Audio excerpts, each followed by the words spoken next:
Welcome to the BNB Investing Podcast for real estate investors.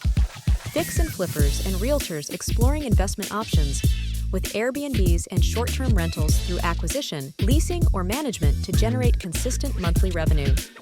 Join us for a chat with experienced and successful short-term rental investors to hear their story of how they got started and created wealth by building scalable businesses. We also explore various service providers and lenders that help make our businesses more efficient and maximize revenue in this awesome sharing economy. Welcome your host, Rich Munroe.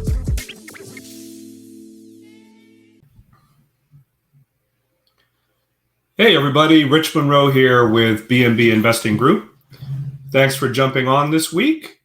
As a reminder, BNB Investing Group works with real estate investors and realtors to explore the short-term rental model. And we typically look at whether you're doing acquisitions, whether you're going to do rental arbitrage, or whether you're managing other properties for other owners or for investors. And, the BNB investing program is looking for folks that are ready to take action, want to grow a scalable short-term rental business. And so if you have an interest in that and you are currently pivoting in your real estate game and kind of getting into the short-term rental world, I would love to have a quick 10-minute chat with you. You can reach out to me with direct messenger, and we can have a quick chat and see if BNB investing program is a fit for you. So what I'd like to do today is we're going to do a overview of kind of the elephant in the room. Most people that are doing short-term rentals and already hosting properties, no matter where they are actually in the world, understand the nuances of short-term rental regulations. It's kind of a moving target. Even though Airbnb has been around for close to 13 or 14 years, there are still a lot of cities and counties that have not specifically addressed ordinances and rules as it applies to the short-term rental model. Now, they typically define short-term rental as anything that's rented for less than 30 days. And so if you're obviously doing midterm rentals, 3 or 4 months or 6 months, or obviously if you're doing long-term rentals like 12-month leases, those don't apply. And so most jurisdictions will define it as anything that's less than 30 days for your rental. And so let's just dive right in. We've looked at across the United States, actually, and most of the major cities, unfortunately, kind of adopt the same type of regulations and rules, typically around the fact that you are able to do short-term rentals, or if you are able to do so, you're able to do it with hosting somebody out of your primary residence. The whole way that Airbnb got started was basically a company based in San Francisco. 3 college kids recognized that there was a large conference in town, and so they rented out their couch and also brought in a blow-up mattress. And really the first few guests of Airbnb were just that. They came in and they rented a room, they rented a couch, and they rented a blow-up mattress. And so most of what Airbnb, kind of the DNA and how they got started, is around this home sharing concept. And so unfortunately, what tends to happen when they develop rules and regulations, obviously San Francisco is their home base. You can't do short-term rentals as an investor in San Francisco. The same goes for Las Vegas, Los Angeles, and then on the East Coast, New York, Philadelphia, in the Midwest, Chicago, and then down the East Coast, Atlanta and Miami as well.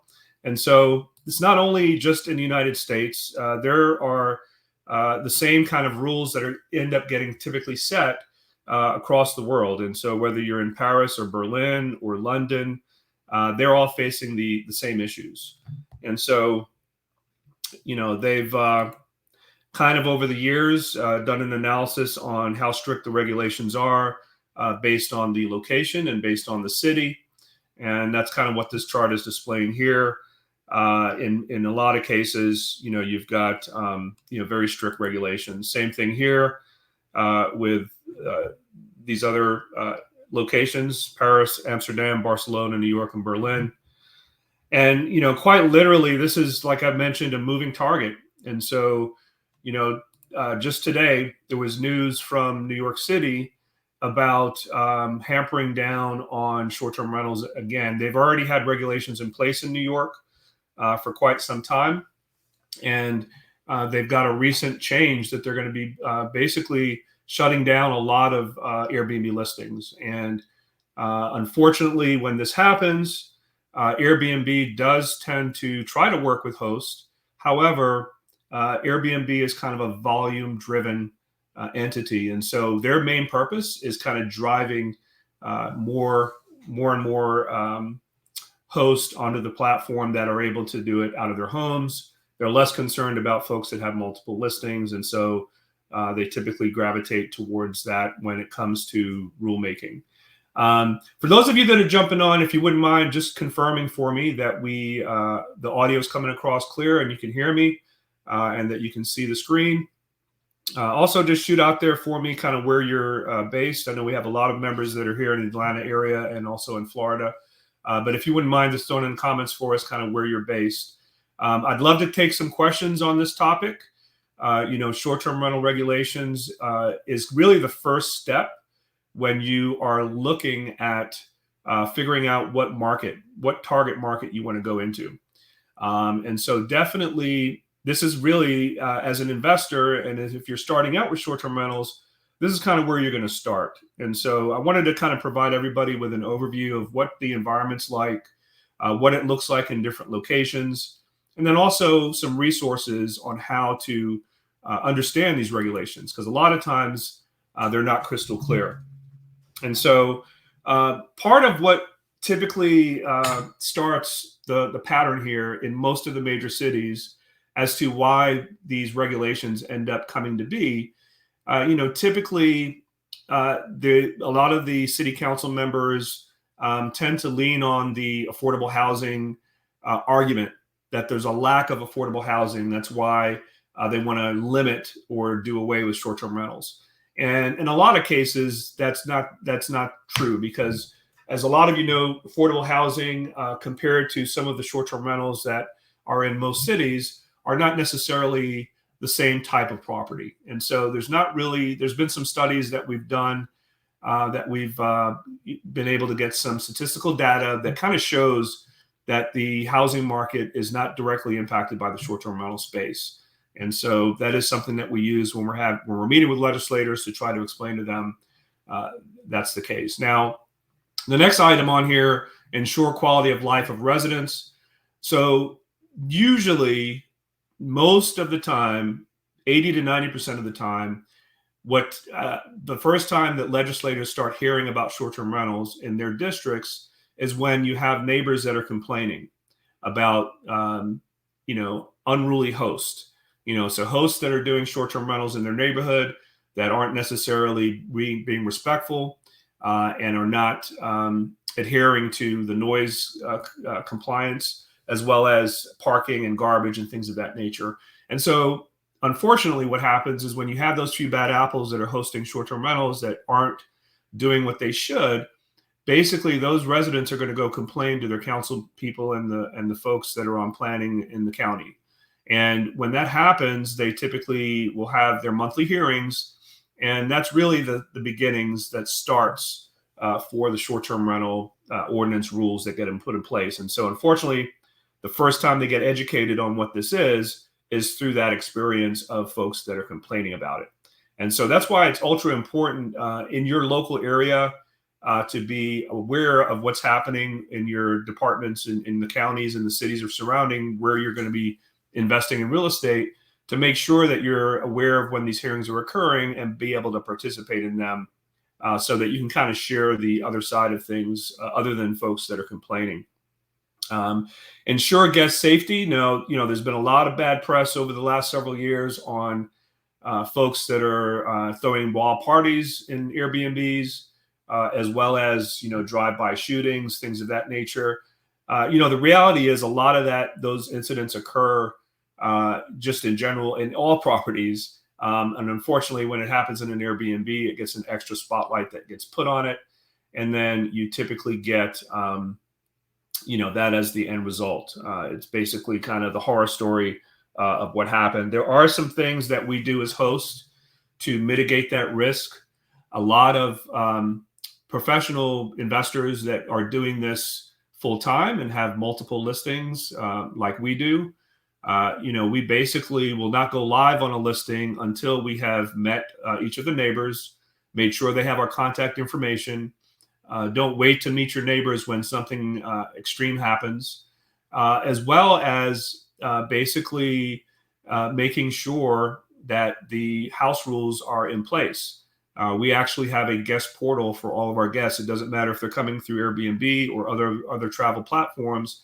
We want to verify, most importantly, kind of their age, because that's usually where you're going to have a lot of the unruly incidents are for folks that are younger and coming in and throwing parties and really doing things they shouldn't be doing. And so we actually require each guest to upload a copy of their ID. And in some cases, we will require a selfie to confirm their identity. And in most of our listings, we don't allow guests that are under the age of 25 to stay at that listing unless there's some specific things that we can validate, whether it's a college student. During COVID, we had a lot of college kids that got displaced. And so we were able to a lot of us were able to house college kids during that time. So there are some exceptions to it, but that also mitigates your risk with fraud. And so most of the real bad situations that occur with short-term rentals are when you have somebody that's used a stolen identity to set the booking and the reservation up, and essentially come in without caring what the consequences are. And so by doing some additional vetting at your listing, this will limit that risk and kind of, make sure that you have limited incidents. The other thing that we do, we tell folks on the regulatory side, we use noise detection devices. And so this will measure the level of sound. And again, in our house rules, we make it very clear. There should not be any noise after 10 p.m. or before 8 a.m. in the morning, not to disturb the neighbors. And so we have a team that basically monitors that measurement. And if it goes over a certain decibel number during those hours, we'll reach out to the guest. Let's say it's 12:30 at night and we get a loud music playing consistently or a crowded room. We reach out to them and confirm that everything's okay. And again, we're doing this proactively to avoid having to get the neighbors kind of reach out and complain about it. And so that is typically what we end up doing to help kind of minimize. We've hosted thousands and thousands of guests, and we have very limited incidents that are all these horror stories that you hear about in the news and through some of the neighborhood complaints. So this is just a few examples of what these regulations are talking about. So for New York, even though they're about to make some changes to it now, this is something that's been in place since May of 2011. And you're not allowed to basically rent your entire home out. You have to be present while you have the guests staying there. And you have to do, obviously, collect sales tax and hotel tax, which is kind of consistent across the board. San Francisco, very similar. Hosts must be present. You can't rent out the entire apartment. Los Angeles, you have to obtain a business license. Now you must be your primary residence. And so you can only do your primary residence as a short-term rental legally, and you can only do it for 120 days per year. There are fines that are associated with it, and then occupancy taxes. And so if you're noticing the common theme here, Washington, D.C., same thing, obtain business license, must be primary resident. 90 days per year is kind of the limit.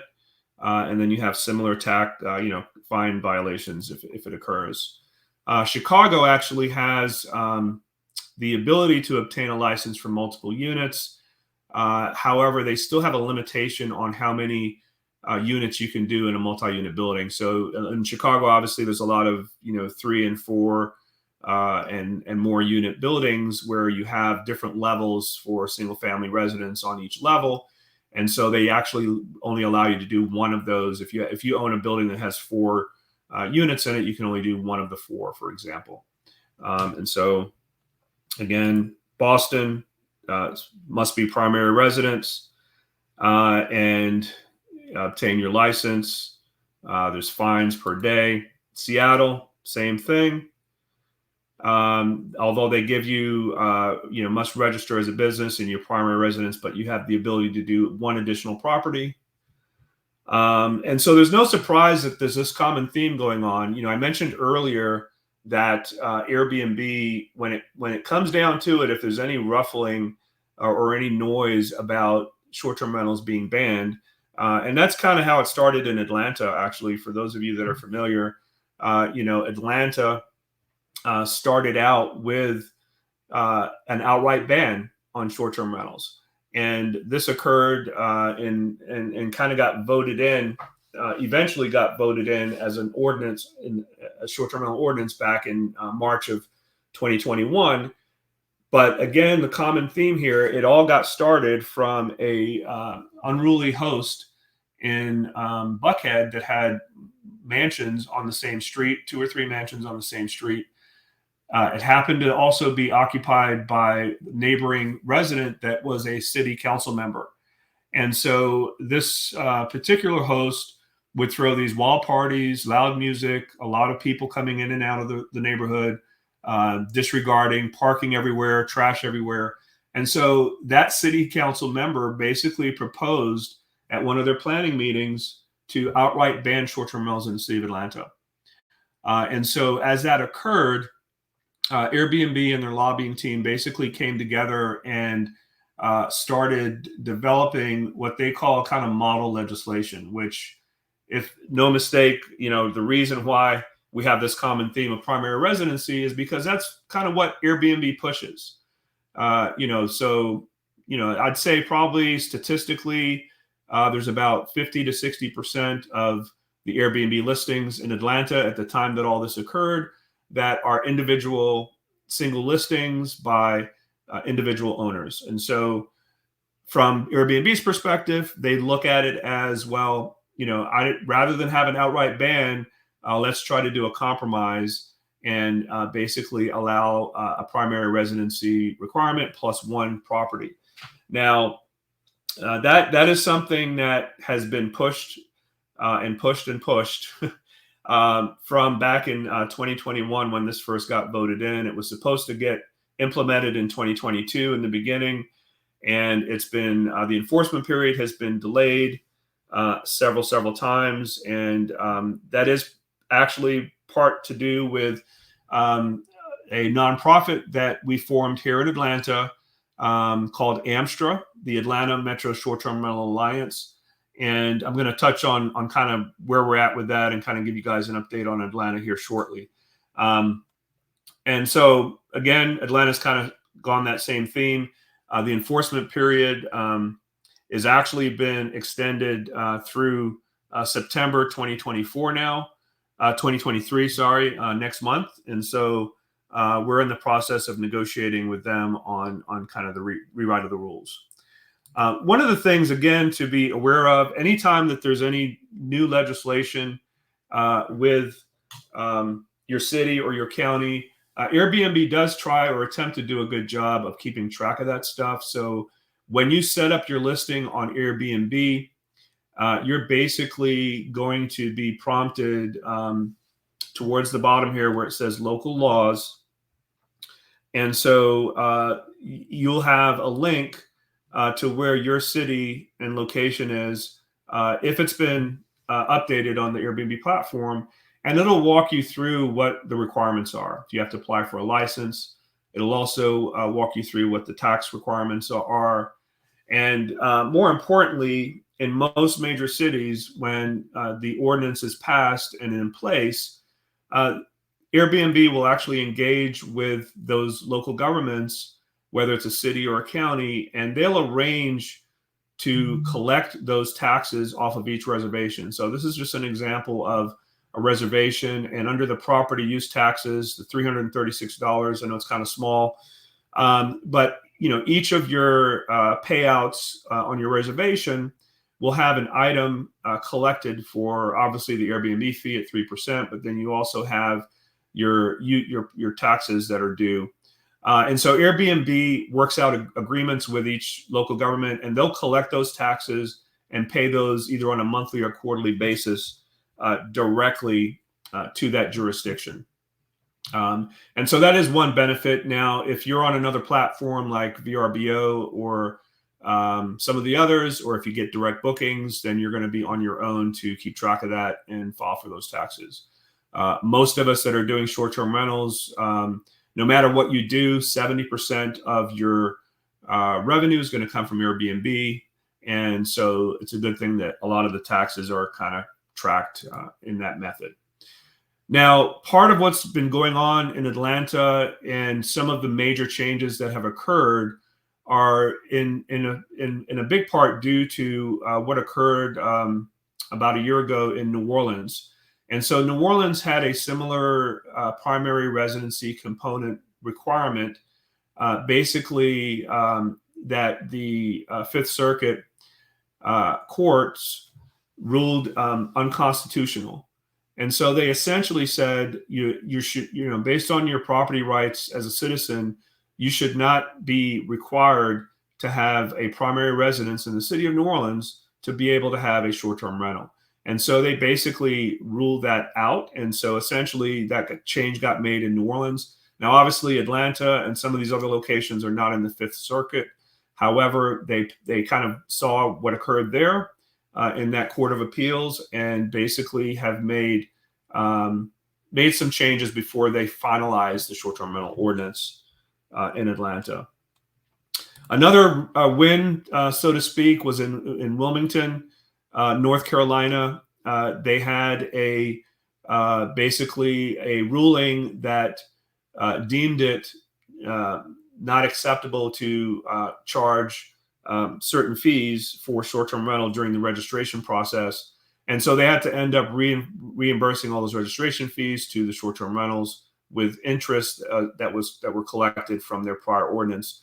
And so there are some, albeit few wins that are occurring here that kind of give us some hope in terms of making the argument for property rights and our ability to navigate and be able to have the option to do short-term rentals on our properties. As I mentioned, I formed Atlanta Metro Short-Term Rental Alliance with some of the other professional short-term rental hosts here in Atlanta. We formed a board, and we did this right around the time that they were making the enforcement being required about a year and a half ago in the city of Atlanta. We raised some funds amongst that nonprofit group, and we basically raised enough money to build up a legal war chest and hire an attorney and a lobbying firm. And so that's really what's been able to get us a seat at the table at Atlanta to be able to work through some of these details on the final ordinance. And so we definitely are optimistic that with our lobbying efforts that we're going to be successful with that. And so one of the things I wanted to share with everybody today that's an excellent resource is a website called Rent Responsibly. And so no matter where you are in the United States, this is a resource that basically helps with when these things are occurring, whether or not they've already occurred, to navigate what the rules are in your city or your county, but also to help with the ability to fight some of the legislative stuff that comes up. And so there's basically a map that allows you to see all these local alliances, very similar to the Atlanta Metro Short-Term Rental Alliance. And you can kind of visit their website and be able to, look at some of their resources. For example, we've actually done a recent meeting that we're going to be doing in Atlanta. And so a lot of these local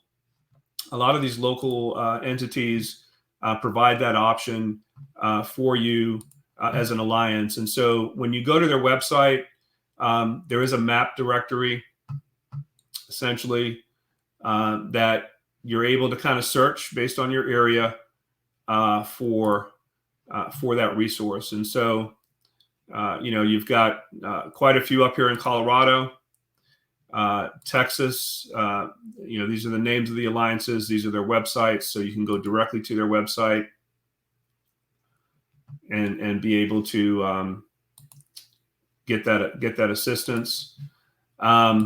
You also have the ability to see, usually on their website. Let's see, some of these are blocked, but you should be able to see, kind of what the current regulations are. It allows you to join their Facebook group, and it kind of gives you what the requirements are for that area. And so as you're doing your research to kind of determine, what area you would like to start in, and be able to do so. Here's we've got the Atlanta, our association on here as well, AMSTRA. And so you want to be able to do that, and be able to know, and be able to, do that research, and be able to see, what's going on for that area. Let's see, it looks like I'm going to change the screen a little bit so you guys can see a little bit better what we're looking at. Let's see. In the meantime, please feel free to put any questions in the comment chat section, and we will be happy to answer any questions that you guys might have. Let's see here.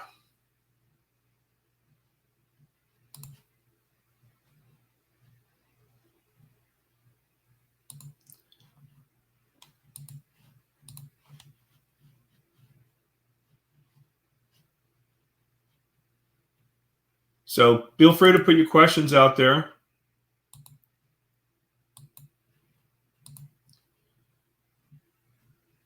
This is basically not letting me share my screen with. All right, let's do it this way.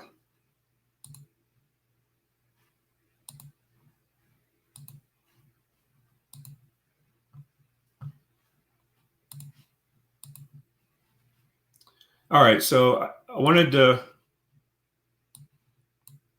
make sure you guys could see as I was changing the screen. Yeah, okay, so now you can see it. Perfect. So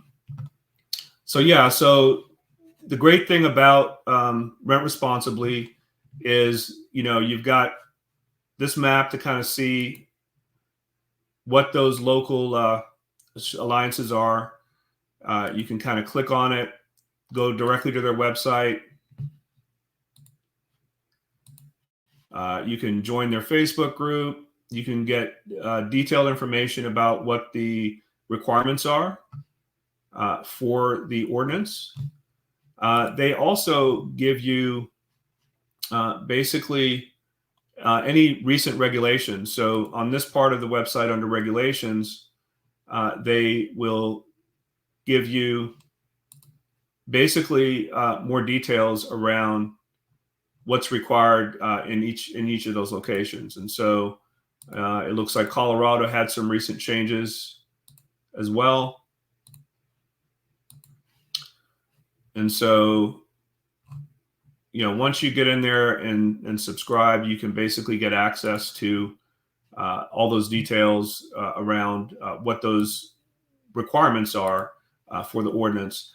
So I haven't really touched on this, but there are some jurisdictions that are definitely, so here's some of the details. Like this is Hawaii, for example. There were some changes in Hawaii regarding how the rules work. Unfortunately, I think it does have the house. You have to actually physically be in the house requirement. But it gives you all those details here that you can kind of check into. You can join those local associations as well. And it becomes a good resource for you. Here's, Atlanta. And so here's the Atlanta website for Amstra. And so here's our board of directors. Myself, president. Kathy McClure is the vice president. Michael Harvey is the treasurer. And then we have all of our board members that all of them pretty much have a large number of listings in the state of Atlanta. And so, we all have vested interests in making sure that we can be successful with what happens there. And so basically, this website will give you access to those resources. They will also provide you with different reports like statistics, sustainability reports. We were able to get a grant and do a actual report specifically for the city of Atlanta that did an economic study that showed the positive impact of what's going on, with the benefit of using short-term rentals in the state of Atlanta, the impact on the local economy. Obviously, the film industry is big here as well, and so we were able to kind of show those benefits to that. And so I do see a few questions coming in. So let me see if I can get to those questions before we close it out. I did want to also show you guys. So this is the Atlanta Amstra website. We do have an in-person meeting coming up in Atlanta on September 19th. And we will be giving a detailed update of what's going on for Amstra members. Even if you don't have properties yet, you can join. It's a very low number per year, as probably around $100 to join. A lot of these nonprofit associations aren't that expensive, but they give you a lot of access to information. And so feel free to go to Rent Responsibly.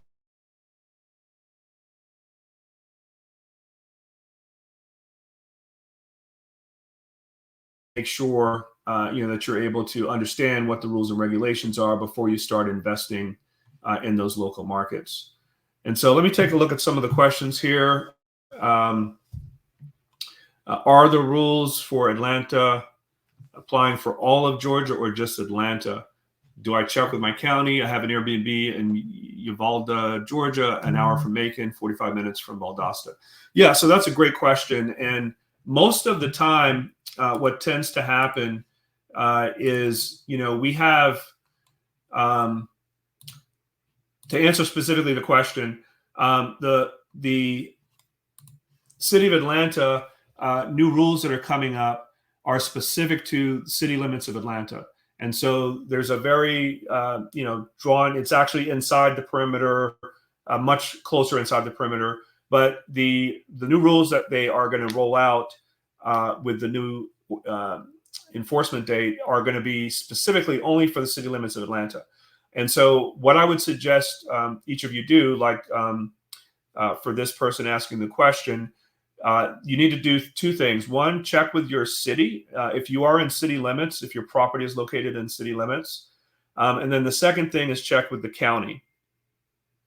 And so sometimes you're going to have the county that's going to make short-term rental rules, and sometimes you're going to have the city, and sometimes it may be both. And so typically what you want to do is make sure that you check both of those resources before you make your final decision on what market you want to invest in. And so, the city and the county are basically the ones that are going to typically put those rules in place.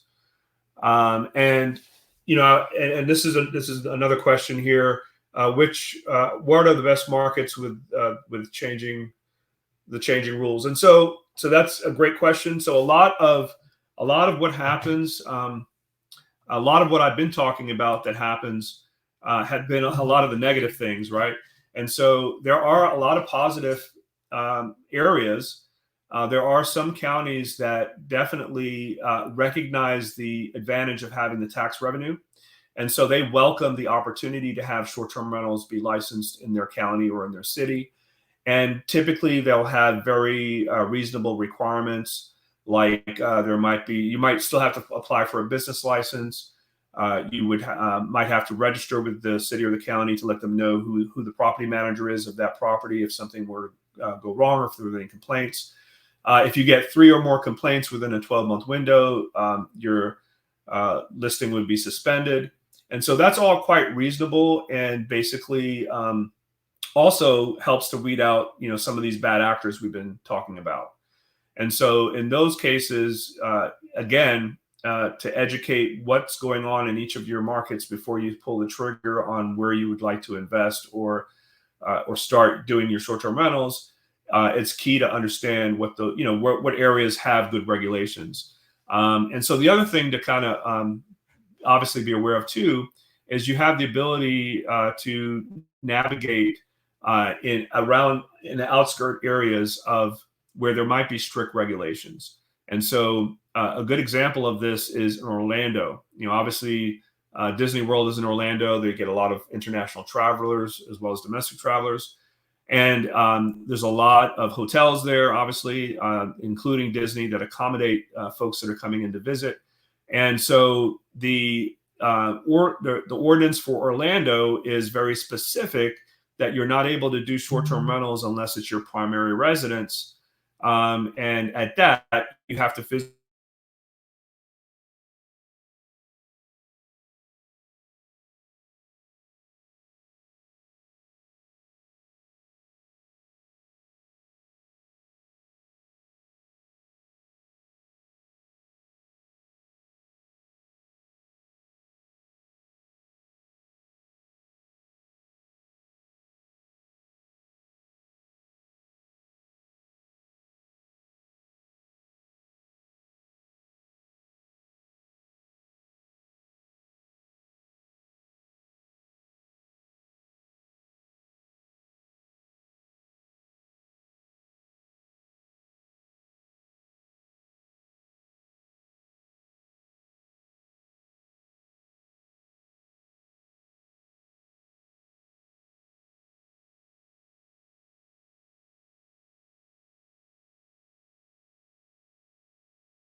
Sorry about that, guys. Looks like I had a little issue with my Wi-Fi, and we got kind of locked up at the moment.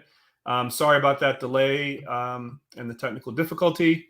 And so, what I was talking about is being able to navigate in other markets that around any strict regulations, and using Orlando as an example. And so, as a result of that, what's happened is in Kissimmee, which is just next to where Orlando is, there's something like 17,000 listings in Kissimmee that support a lot of the travelers that are coming in to Disney. And so, again, as you're navigating and looking at different markets, basically, that's the best way is you can still operate on the outskirts. And so, I hope all of this has been helpful. Whether you're watching the recording or if you're watching us live, please throw in the comments and let me know if this has been helpful for you. And if you would like to also get some information that we've developed through Amstra and through Rent Responsibly as a document that helps when you're talking to regulators that outlines a lot of the best practices that I spoke about earlier in a PDF document that you can share with them. If you'd like to get a copy of that, put that in the comments. Just put in regs, R-E-G-S, in the comments, and we'll definitely get that sent over to you guys. And so again, thanks for jumping on with BNB Investing Group. I really appreciate it. Sorry about the technical difficulties. If you are looking to get more information about the BNB Investing Program and how we help investors get started to grow a scalable business, feel free to send me a direct message. Again, we like working with action takers, folks that are ready to move and get multiple units. And so a lot of our students typically get their first 1 or 2 units within the first 90 days, and then are off to the races to grow from there, typically getting 10 to 15 units within the first year or so. So if you would like to get more information about that, send me a direct message, and we'll set up a quick 10-minute call and check in with you. And so thanks again, everybody, for jumping on. If you got on here late, you can also watch the replay, and we look forward to seeing you guys again next week. Thanks, everybody. Take care.